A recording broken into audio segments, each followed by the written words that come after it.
Jam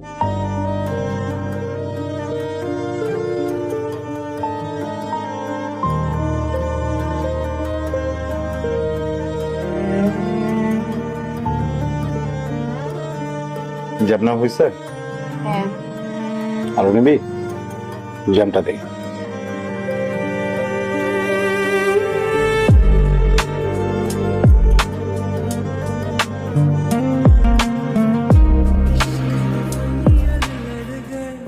প্রেমের বিয়ে তো অনেক দেখছি, কিন্তু এরকম বিয়ে কখনো দেখিনি।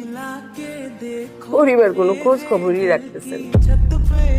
আচ্ছা, শ্বশুর বাড়ির কথা না হলে না ভাবছি, সেই কথা বলতেছি, কিন্তু মেয়ের কথা চিন্তা করেও তো কিছু গয়নাগাটি মানুষ দিয়ে দেয় সাথে।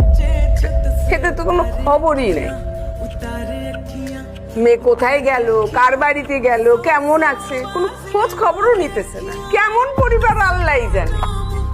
পরিবার আছে কিনা তাই বা কে জানে। অথচ শুনলাম তো বিরাট পরিবার, বিরাট।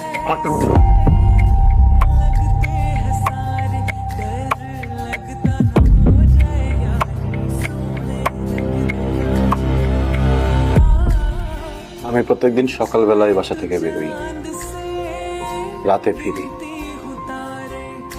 সারাদিন কাজ করি, সপ্তাহে কখনো ডে অফ নিই না। এর একটাই কারণ, যেন ঠিক মতো এই পরিবারটা সঞ্চালন করতে পারি, যেন কখনো তোমাদের কোনো কিছুর অভাব বোধ না হয়। আমি বিশ্বাস করি তোমাদের আসলে কোনো কিছুর অভাব নেই। এর বিনিময়ে কিন্তু তোমাদের কারো কাছ থেকে আমার কোনো কিছু চাওয়া পাওয়ার নেই। ছোট্ট একটা রিকোয়েস্ট আছে, আমার ওয়াইফ তার ফ্যামিলিকে ছেড়ে এই বাড়িতে আসছে আমার জন্য। এই বাড়ির কেউ যেন আমার ওয়াইফের সাথে কোনো রকমের কোনো বাজে আচরণ